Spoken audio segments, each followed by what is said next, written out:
Next on Enviro Close-Up, Nukespeak.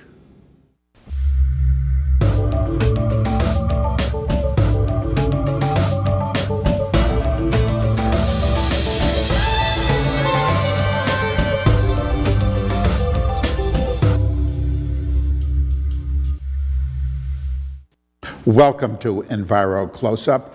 I am Carl Grossman, and with us is Rory O'Connor, co-author of Nukespeak.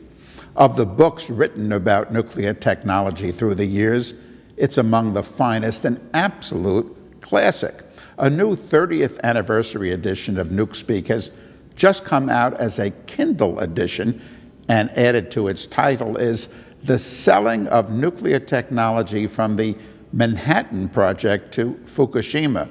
Yes, it's been updated with 4 new chapters and all of the remarkable original text. Welcome, Rory. Thank you, Carl. It's a great pleasure to be with you. It's a pleasure to be with you, Rory. The definition of Nukespeak. Well, Nukespeak is the language of nuclear development. And by that we mean both nuclear power and nuclear weapons. And it's obviously a tribute to George Orwell, who in 1984 created the language Newspeak. And Orwell, as you know, Carl, wrote very eloquently on the uses of language for political ends. So what we found in terms of nuclear development, and again, I want to emphasize that's both weaponry and nuclear power production, is that this language of Nukespeak is the language of the nuclear mindset, the worldview of the nuclear developers. And a mindset means exactly what it says, a mind that is already set. So Nukespeak is a language of evasion and of euphemism, a language of sanitizing and minimizing, a language really of promotion and public relations and selling. And what they're selling is the idea that they can make the unacceptable acceptable in the minds of people by controlling the language and thus controlling the very ideas and images and concepts that we can apply to nuclear development.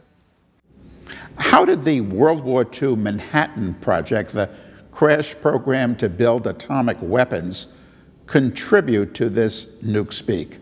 Well, one of the primary tenets of Nukespeak is the suppression of information and minimizing certain types of information, as I said, and sanitizing others. Now, the Manhattan Project obviously was developed during a time of world war, of necessity. There was great secrecy and censorship that was applied to the Manhattan Project while they were developing the first atomic weapons.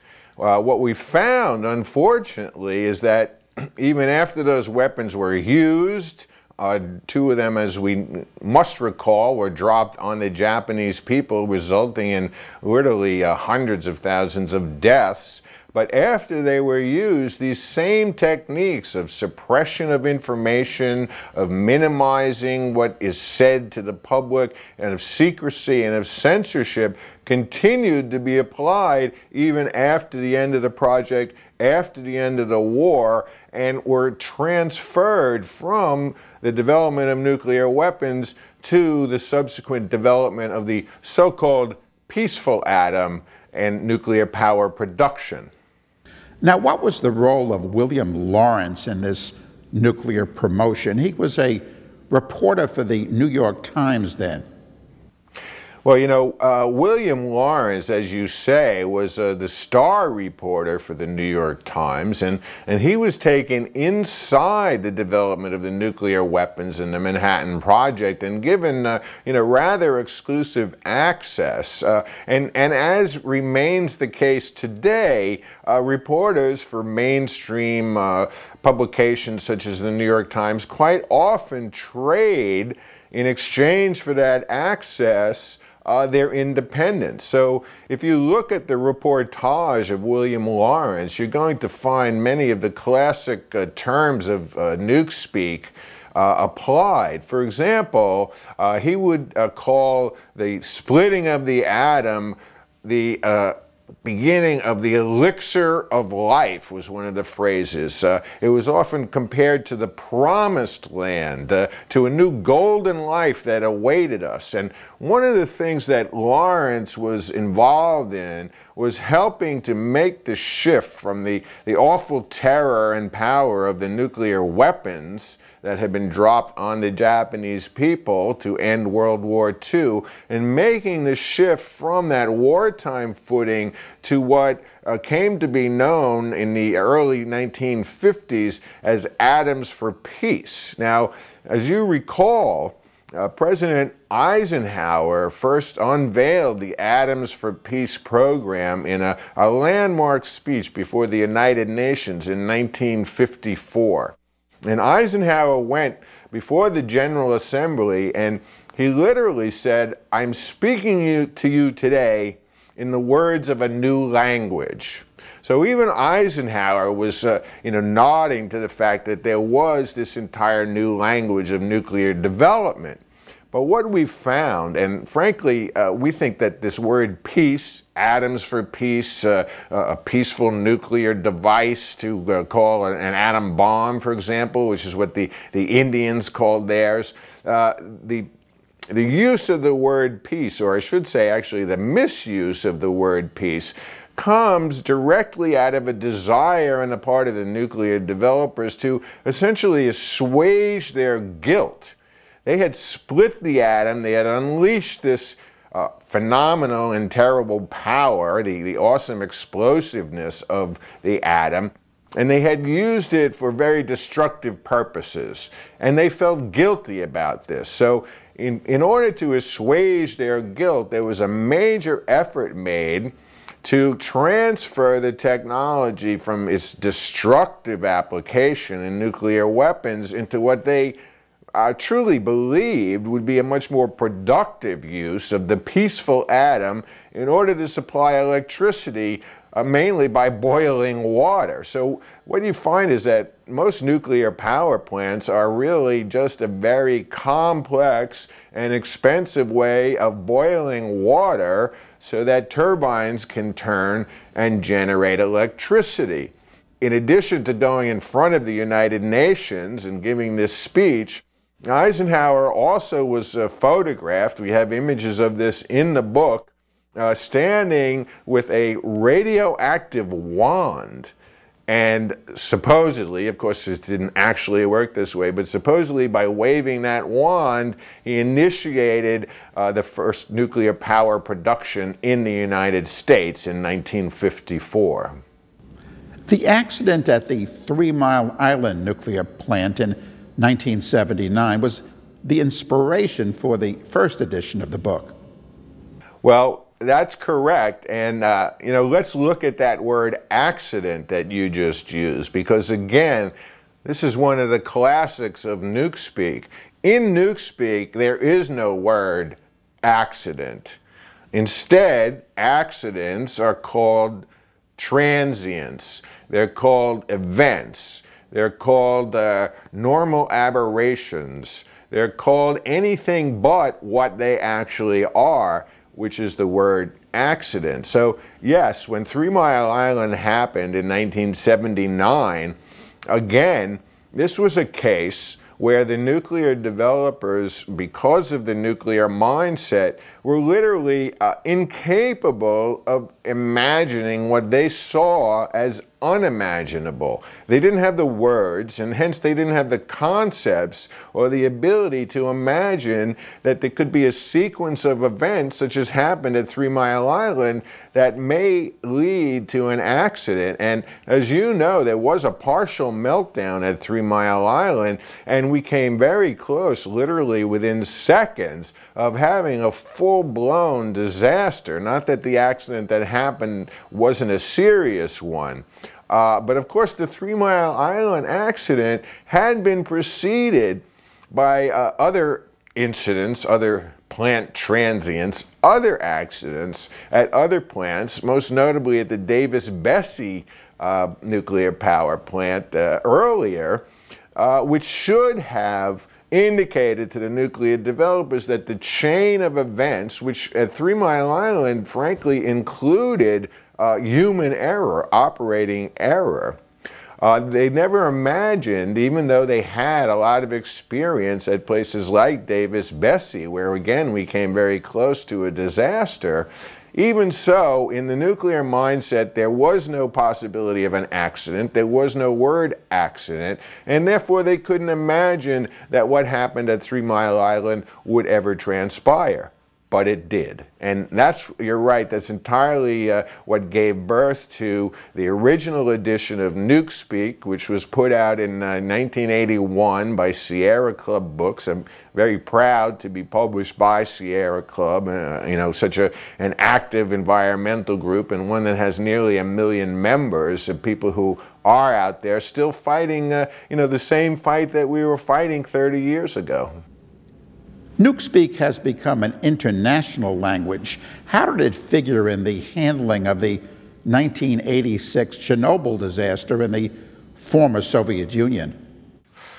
Well, you know, Chernobyl, again, the second great accident. And, you know, one point that I want to make before I answer your question is that nuclear accidents usually have a very defined beginning, but they rarely have an end. So we now find 25 years after the accident at Chernobyl, the effects are still dire in many, many ways. Chernobyl happened in a country that no longer exists, that is to say the Soviet Union.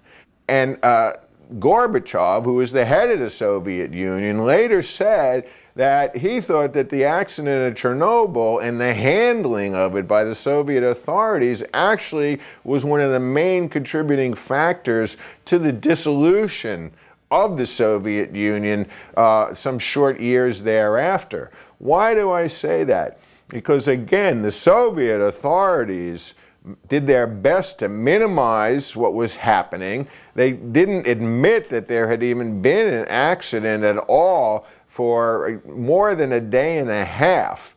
You know, there was a town only 2 kilometers away from Chernobyl, Pripyat, which was a model Soviet city that had been essentially built to lure people to come and work at the nuclear power plant.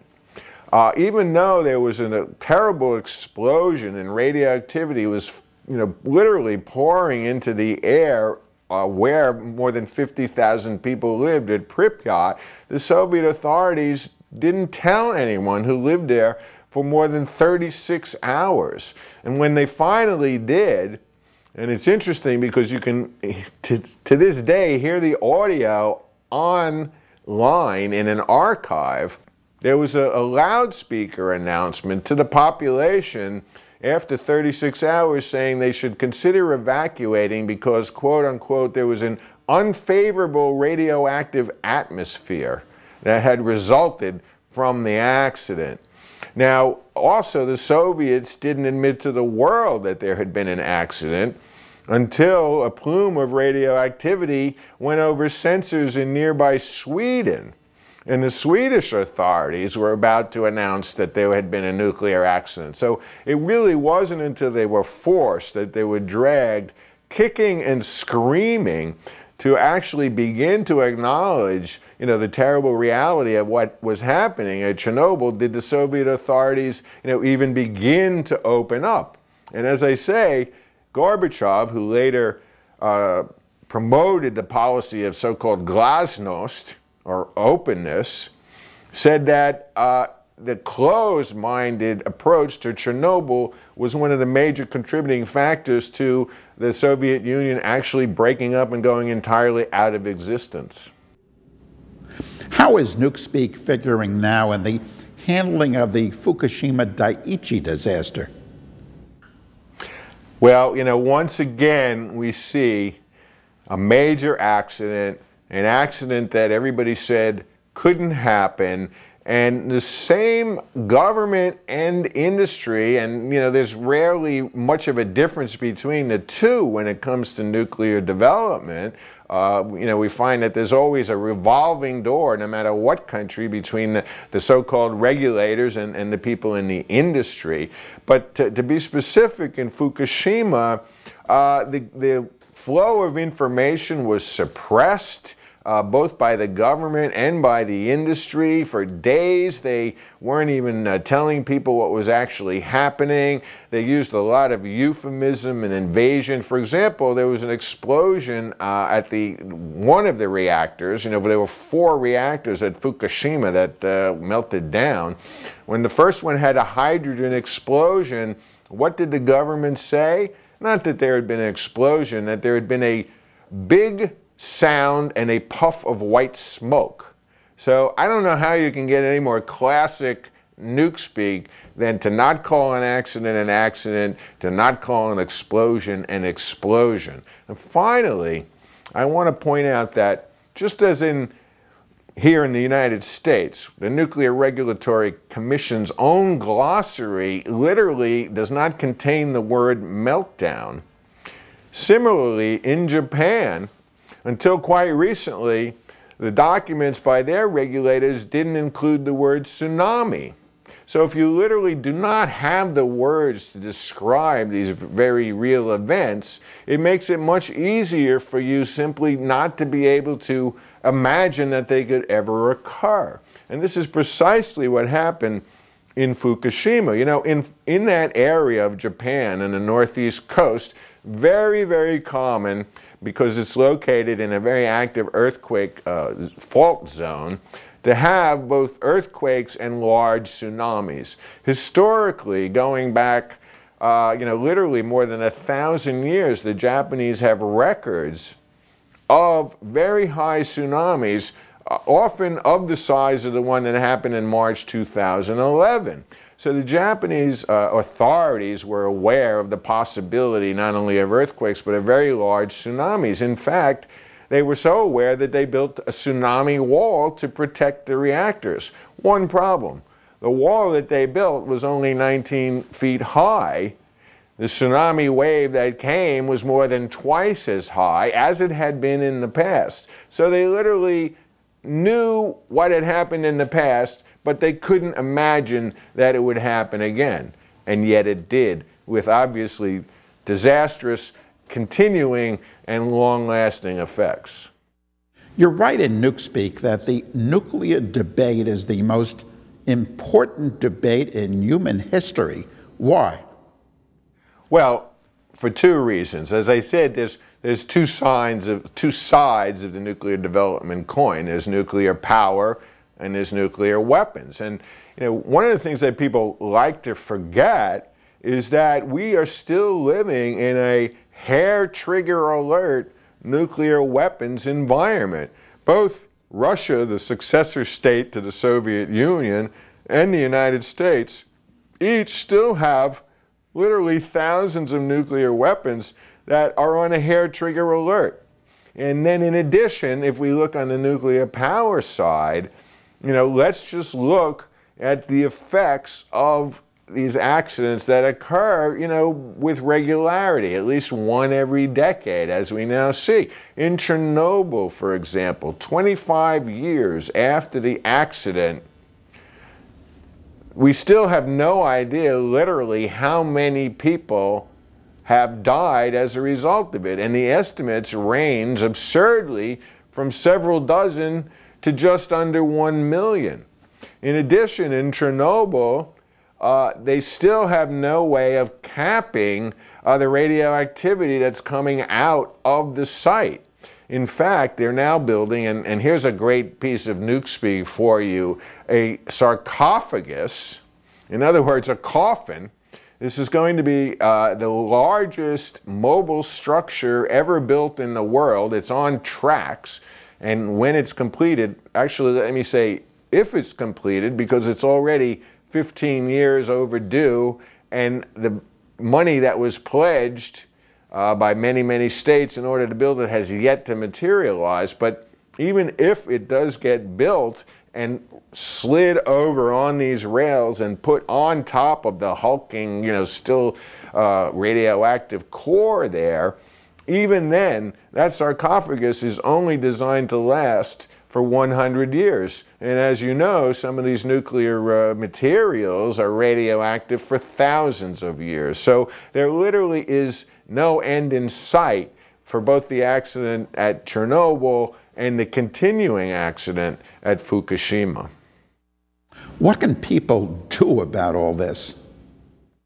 Well, I think it's important that people realize that they do have the power. It can be a very overwhelming and very depressing to listen to a litany of all the problems that we're facing as a result of nuclear power and nuclear weaponry. But, there is some cause for optimism on both sides. In the nuclear weapons side, for example, there's the so-called zero movement.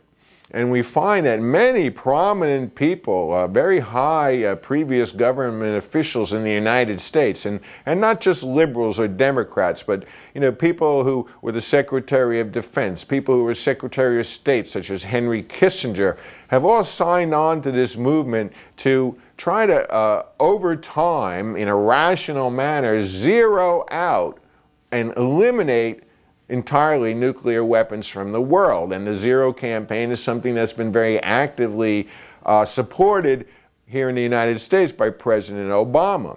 So I think that is a cause for hope. In addition, in the wake of Fukushima, we now find that many countries that had been on a path towards not only continuing but expanding nuclear power are now having second thoughts. There was a referendum not too long ago in Italy where the continued expansion of nuclear power production was roundly defeated by a popular vote. Here in Japan, there were 54 nuclear power plants. As you know, at the moment, only 10 of them are actually operating. But most notably in Germany, the Germans, again, Germany has the largest economy in the European Union, and the Germans have decided to completely eliminate nuclear power production in their country within the next decade. And they've already shut half of their plants, and they're going to shut the other half in the next 10 years, as I said. And in addition, the Germans have decided that they're going to double the amount of electricity that they get from renewables. So I think that, for example, here in the United States, people can take great hope in what's going on around the world. And if the Germans can eliminate nuclear power production, there's absolutely no reason why we couldn't do the same right here in the United States starting today. You're right about the nuclear promoters saying we have no choice but to build more nuclear power plants. They speak about, as you note, greenhouse gases and global warming. Well, now here we see the most modern application of Nukespeak. So now that we have all these greenhouse gases and we supposedly want to move away from carbon, promotional groups such as the Nuclear Energy Institute, for example, if you go to their website, you see that nuclear power is now being hailed as a way to fight against climate change. Why? Because it's, quote, clean and green. So they're saying they're taking the language of renewable energy and they're applying it to nuclear power production in a very cynical way, in my view. Cynical? Why? Because nuclear power is neither clean nor green. For example, at almost every step in the production process for nuclear power, there is waste that is generated. When you mine uranium for electricity use, you're giving off pollutants. But in addition, and we haven't talked about it yet, so let's get to it right now. The key issue around nuclear power production remains the fact that there is no solution to the waste problem, okay? As you know, thousands of tons of radioactive waste has been generated over the years by these nuclear power plants. And there's been absolutely no progress on having any kind of permanent repository for this waste. So instead, it's been literally piling up at all the nuclear power plants around the country. And as we saw in Fukushima, this is very dangerous as well. In fact, it's even more dangerous in the event of an accident. The waste, the so-called spent fuel, there's another bit of Nukespeak for you, that's even more dangerous in the event of an accident than the actual meltdown of a reactor.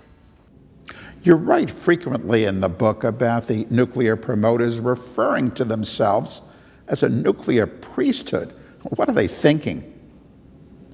Well, what they're thinking is that they have been ordained somehow, that they are the specialists. They are the only ones who have enough knowledge, who share the secret of this secret brotherhood, and therefore we, the people, should leave the issue of nuclear development entirely to them.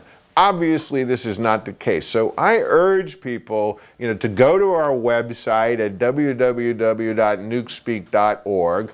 Yes, you can buy the book there, but you can also get a lot of information, and you can engage, you can join the conversation, you can educate yourself, and you can get the right words and the right concepts to understand what's going on, and that's the first step to being able to battle against it. And as I said, I'm an optimist. I've seen great change in my lifetime. I've seen Nelson Mandela, for example, go from being a prisoner that no one had ever seen for 20 years to becoming the president of his country. And I could give many, many other examples. So I want to encourage people, not to despair, not to get depressed, but in the spirit of the Occupy Wall Street movement, it's time for direct democracy. It's time for people to arm themselves with the appropriate language, the appropriate concepts, and then collectively to take the appropriate actions, whether that would be to occupy the Nuclear Regulatory Commission, or perhaps to put pressure on both the Democrats and the Republicans. As you know, each party has committed itself to, quote unquote, a nuclear renaissance here in the United States. And, President Obama gets a very good grade on the nuclear weapons issue, but I would give him a failing grade when it comes to nuclear power and his continued promotion of it.